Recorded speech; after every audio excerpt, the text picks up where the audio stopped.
గండికోటలో దారుణ హత్యకు గురైన బాలిక వైష్ణవి మర్డర్ మిస్టరీ వీడింది. కానీ ఆ హత్య చేసింది ఎవరు మాత్రమే తెలియాల్సి ఉంది. హంతకుడిని పోలీసులు ఆల్రెడీ గుర్తించారు. పోలీసులు అతనికి సంబంధించిన టెక్నికల్ ఎవిడెన్స్ని రికవర్ చేస్తున్నారు. హత్య చేయడానికి గల కారణాలేంటి అనేవి ఆరా తీస్తున్నారు. ఖచ్చితంగా సాయంత్రం లోపు హంతకుడిని మీడియా ముందు కూర్చోబెడతామని పోలీసులు చెప్తున్నారు. నిజానికి గండికోటకి వైష్ణవి ఎందుకు వెళ్ళింది అనేది ఒక్కసారిగా సీక్వెన్స్ చూస్తే 14వ తేదీ ఉదయం తన స్నేహితులతో కలిసి గండికోట ఏరియాని చూసేందుకు వెళ్తున్నామని చెప్పింది తల్లిదండ్రులకి. 14వ తేదీ ఉదయం 8 గంటల్లోపే ఇంట్లోంచి బయటికి వెళ్ళింది వైష్ణవి కుటుంబం పొద్దుటూరులో ఉంటుంది. వాస్తవానికి వీళ్ళ సొంతూరు ఎర్రగుంట్ల దగ్గర ఒక చిన్న పల్లె. ఆ పల్లె నుంచి వైష్ణవి ఫ్యామిలీ మొత్తం ప్రొద్దుటూరుకి షిఫ్ట్ అయింది. ప్రొద్దుటూరు నుంచి ఆమె ఒక కాలేజ్లో చదివేది. ఆ కాలేజ్కి నుంచి ఫ్రెండ్స్ అంతా కలిసి, అంటే ఇంటర్ చదువుతోంది వైష్ణవి. ఇంటర్లో ఉన్న ఫ్రెండ్స్ అంతా కలిసి గండికోటకు వెళ్తున్నాం, గండికోటలో సైట్ సీయింగ్కి వెళ్తున్నామని తల్లిదండ్రులతో చెప్తే గండికోటకు పంపించారు. కానీ వైష్ణవి ఫ్రెండ్స్తో వెళ్ళలేదు గండికోటకి. వైష్ణవి తన ప్రియుడు ఎవరైతే ఎర్రగుంట్లలోని తమ సొంత ఊర్లో ఉండే లోకేష్ అనే ప్రియుడి బండి పైన వెళ్ళింది. గండికోటకు వెళ్ళే ముందే మీరు స్క్రీన్లో చూడొచ్చు లోకేష్తో వైష్ణవి ఉన్న సీసీటీవీ ఫుటేజ్. ఇతనే లోకేష్. ఈ లోకేష్ వైష్ణవిని లోకేషే చంపాడని మొదట అంతా అనుకున్నారు. కానీ ఇప్పుడు పోలీసుల విచారణలో సీన్ అంతా రివర్స్ అయింది. కథ మొత్తం మలుపు తిరిగింది. అది ఊహించని మలుపుగా మారుతోంది. ఎవ్వరూ అంచనా వేయని మలుపుగా మారుతోంది. వైష్ణవిని చంపింది ఎవరో ఖచ్చితంగా పోలీసులకు తెలుసు. అతని ఫోటోలు, అతని సీసీటీవీ ఫుటేజ్, అతను హత్య చేస్తున్న సందర్భానికి సంబంధించిన విజువల్స్ అన్నీ పోలీసుల దగ్గర ఉన్నాయి. మీరు గండికోటలో పోలీసులు రీసెర్చ్ చేస్తున్న వీడియోస్ చూస్తున్నారు. గండికోటలో ఇవాళ ఉదయం డిఐజీ ప్రవీణ్ తన బృందంతో వచ్చాడు. హంతకుడు ఎవరో తెలిసిన తర్వాత హత్య జరిగిన తర్వాత ఎలా జరిగిందనే అంశాన్ని సీన్ రీకన్స్ట్రక్ట్ చేస్తున్నారు. డిఐజీ ప్రవీణ్ హత్య జరగడానికి గల కారణాలన్నింటినీ అక్కడున్న పోలీసులు ఆయనకు వివరిస్తున్న సీన్ చూస్తున్నారు మీరు. గండికోటకు వచ్చే ముందే లోకేష్ అలాగే బాధిత వైష్ణవి వీళ్ళిద్దరూ ఒక ప్రాంతంలో రూమ్ తీసుకొని దాదాపు 2 గంటలు అక్కడ ఉన్నట్టుగా పోలీసులు బాహాటంగానే చెబుతున్నారు. ఆ తర్వాత లోకేష్ ఆ అమ్మాయిని తీసుకొచ్చి గండికోట గేటు దగ్గర ప్రధాన ద్వారం దగ్గర వదిలేసి అక్కడి నుంచి వెళ్ళిపోయాడు. మనకు విజువల్స్లో నిన్న చూసాం మనం. ఒక చోట ప్రవీణ్ వెనకాల బండి మీద కూర్చున్న వైష్ణవి వీడియోని, సీసీ ఫుటేజ్, అలాగే ప్రవీణ్ గంటలోపే తిరిగి వెనక్కి వస్తున్న సీసీటీవీ ఫుటేజ్ని. 8 గంటలకు వాళ్ళ ఒక రిసార్ట్కి వెళ్ళారు. అక్కడ 2 అవర్స్ గడిపారు. 10 గంటలకి లోకేష్ ఈ అమ్మాయిని గండికోట మెయిన్ ద్వారం దగ్గర వదిలేసి 11 గంటలకు అక్కడి నుంచి ఒంటరిగా బండిపైన వెళ్ళిపోయాడు. లోకేష్ ఒంటరిగా బండిపైన వెళ్ళిపోయేటప్పటికీ కూడా వైష్ణవి ప్రాణాలతోటే ఉంది, సురక్షితంగా ఉంది. ఆమె జోలికి ఎవ్వరూ రాలేదు. పోలీసులు చెప్పిన దాని ప్రకారం చూస్తే వైష్ణవిని గండికోటలో వదిలేసిన తర్వాత ఆమె స్నేహితుల కోసం అక్కడ ఎదురు చూస్తున్నట్టుగా కూడా కొంత సమాచారం ఉంది పోలీసుల దగ్గర. కానీ ఈలోపే గండికోటలో ఉన్న రంగనాయక స్వామి టెంపుల్ పరిసరాల్లో వైష్ణవి తిరుగుతున్న విషయాన్ని గమనించిన హంతకుడు రంగనాయక స్వామి టెంపుల్ ఏరియాలో ఉన్న వైష్ణవిని వెతుక్కుంటూ వచ్చాడు. అత్యంత దారుణంగా ఆ టెంపుల్ వెనక భాగంలోకి తీసుకెళ్ళి ఆమెను కేవలం హత్య చేసి వెళ్ళిపోయాడు. మొదట అందరూ అనుకున్నారు వైష్ణవి పైన అత్యాచారం జరిగిందని. వైష్ణవి తల్లి కూడా అందరితో సుమన్ టీవీతో మాట్లాడుతున్న కూతురు పైన గ్యాంగ్ రేప్ జరిగింది, లోకేష్తో పాటు అతని ఫ్రెండ్స్ వచ్చారని చెప్పేసి ఆమె ఆరోపణ చేశారు. కానీ ఇదంతా అబద్ధమని తేలిపోయింది. వైష్ణవిని చంపింది ఎవరు అనేది పోలీసుల దగ్గర ఉంది. కానీ చంపిన వ్యక్తి ఆ అమ్మాయి పైన ఎటువంటి అఘాయిత్యానికి పాల్పడలేదు. వైష్ణవి పైన లైంగిక దాడి ఎక్కడ జరగలేదు. కానీ ఆ మర్డర్ని లైంగిక దాడి జరిగిన తర్వాత రేప్ అండ్ మర్డర్గా క్రియేట్ చేసే ప్రయత్నం చేసినట్టుగా పోలీసులు అనుమానించారు. ఆ మర్డర్ వెనుక అఘాయిత్యం జరిగిన తర్వాత అమ్మాయిని హత్య చేశారని నిరూపించే ఒక కుట్ర కూడా జరిగింది.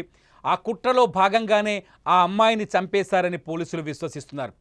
అయితే ఆ నిందితుల వివరాలు ఇవాళ ఉదయం, అంటే ఇవాళ 16వ తేదీ జూలై 16వ తేదీ ఉదయం పూర్తి స్థాయిలో ఆ డీటెయిల్స్ని టెక్నికల్ ఎవిడెన్స్ని కలెక్ట్ చేసినట్టుగా డిఐజీ ప్రవీణ్ చెప్పారు. డిఐజీ ప్రవీణ్ గండికోటలోనే మీడియాతో మాట్లాడారు. ఒకసారి డిఐజీ ప్రవీణ్ మాటల్లో ఉన్న వాస్తవాలేంటో ఒకసారి మీరు చూడండి.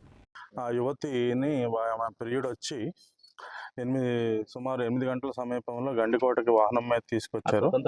తీసుకొచ్చిన తర్వాత ఒక ప్రైవేట్ లాడ్జ్లో 2 గంటలు ఇద్దరు గడిపారు. గడిపిన తర్వాత గండికోట గుమ్మం దగ్గరలో, కోట గుమ్మం దగ్గరలో 10 గంటల 40 నిమిషాలకి విడిచిపెట్టి ఆయన ప్రియుడు వెళ్ళిపోవడం జరిగింది. తర్వాత 11 గంటల సమీపంలో ఈ రంగనాయక స్వామి మందిరంలో ఆమె బ్యాగ్ వేసుకుని నడుచుకుంటూ ఉంటాం అనేది మనకి తెలిసింది. తర్వాత ఏం జరిగింది అనేది తెలియదు. నిన్న ప్రొద్దుట ఆమె శవమై మనకి ఇక్కడ ఈ రంగనాథ స్వామి ఆలయం వెనక భాగంలో ఆమె శవం పడి ఉండటం, ఆమె ఏమంటారు టాప్ పైన వేసుకున్న వస్త్రాలు ఒలిచి వేసి ఉండటం అన్నీ చూసాం. చాలా దిగ్భ్రాంతి కలిగించింది. దీని మీద మనం అన్ని కోణాల్లోనూ ప్రస్తుతం అన్ని కోణాల్లోనూ దర్యాప్తు చేస్తున్నాం. దీనికి సంబంధించి మనకి కీలకమైన క్లూలు ఈరోజు ఉదయం మనకు లభించడం జరిగింది. ఇంతవరకు మనం అంటే ప్రామాణికంగా మనం చెప్పగలిగింది ఏంటంటే ఆమె హత్య చేయట్లో ఆమె యొక్క ప్రియుడు పాత్ర అనేది ఏమాత్రం లేదు. అది మనం రూల్ అవుట్ చేసాం. ఎవరు చేశారనే దాని మీద అయితే మనం ఖచ్చితమైన క్లూస్ అయితే మనకి ఈరోజు ఉదయం లభించడం జరిగింది. ఉదయం కూడా కాదు, మేము ఇక్కడికి వచ్చే సమయంలోనే మాకు లభించాయి. అదేమిటనేది నాకు ఒక ప్రగాఢ ఆత్మవిశ్వాసం ఏంటంటే మనకున్న క్లూస్ దృష్ట్యా మనకి ఈరోజు ఎట్టి పరిస్థితుల్లో ఈరోజు ఈ యొక్క కేసు ఏదైతే ఉందో పూర్తిగా మనం ఛేదించే అవకాశం ఉంది. ఆమె పైన ఎటువంటి లైంగిక దాడి అయితే జరగలేదు. ఆయన వాళ్ళ పెద్దనాన్న కొడుకు అయితే రావడం జరిగింది. వచ్చి వెంటనే 20 నిమిషాల్లో వెళ్ళిపోయాడు. సో మనకు ప్రస్తుతానికి ఏమిటనేది పూర్తి తెలీదు. మనకైతే కొన్ని సర్టన్ క్లూస్ అయితే దొరికాయి. అది మీకు సాయంత్రం 9 లోపు మీకు ఎస్పీ గారు ఖచ్చితంగా మీకు ఛేదిస్తారు. ఇది ప్రవీణ్, డిఐజీ ప్రవీణ్ చెప్పిన మాటలు.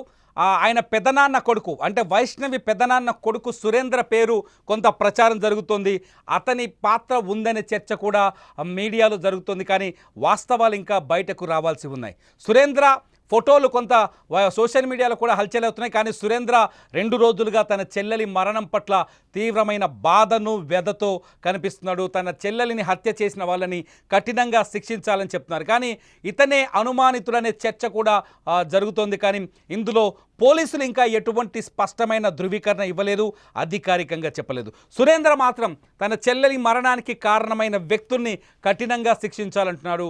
సురేంద్ర తన చెల్లెలి కోసం బాధపడుతున్నారు. అయితే గండికోటకి వైష్ణవి అట్లాగే లోకేష్ వచ్చిన తర్వాత 20 నిమిషాల పాటు సురేంద్ర గండికోటకి ఎందుకు వచ్చాడు, అక్కడ ఏం చేశాడు, ఏం చూసి వెళ్ళాడు అనేది మాత్రం ఇక్కడ $1 మిలియన్ ప్రశ్నగా మిగిలిపోతుంది. పోలీసులు మాత్రం చెప్తున్నారు తమ దగ్గర టెక్నికల్ ఎవిడెన్స్ ఉంది, తమ దగ్గర పూర్తి ఆధారాలు ఉన్నాయి, ఆధారాలని తీసుకున్న తర్వాతే హంతకుడిని గుర్తించాం, ఇవాళే దొరికాయి హంతకుడికి సంబంధించిన పూర్తి వివరాలను చెప్తున్నారు. ఈరోజు సాయంకాలం లోపు హంతకుడిని అరెస్ట్ చేస్తామని చెప్తున్నారు. మొత్తానికి గండికోట అనేది ఆంధ్రప్రదేశ్లో అత్యంత ప్రాధాన్యత కలిగిన ఒక పర్యాటక ప్రాంతం. గండికోటని పర్యాటక కేంద్రంగా అభివృద్ధి చేయడానికి ఆంధ్రప్రదేశ్ ప్రభుత్వం తీవ్రంగా ప్రయత్నిస్తోంది. అటువంటి చోట ఇటువంటి దారుణం జరగడం అనేది మొత్తం కీర్తి ప్రతిష్టలకు, గండికోట కీర్తి ప్రతిష్టలకే మాయని మచ్చగా మారుతుంది. గండికోటలో ఇటువంటి సంఘటనని ఎవరు ఎక్స్పెక్ట్ చేయరు. కాబట్టి పోలీసులు చాలా సీరియస్గా తీసుకున్నారు ఈ కేసుని. వైష్ణవి హత్య కేసుని చాలా వీలైనంత తొందరగా ఛేదించే పనిలో పడ్డారు. మొత్తానికి ఒకసారి వైష్ణవి కథలోకి వెళ్తే, వైష్ణవి ఇంటర్ చదువుతోంది. లోకేష్ అనే వ్యక్తితో ఆమెకు సంబంధం ఉన్నట్టుగా తెలుస్తోంది.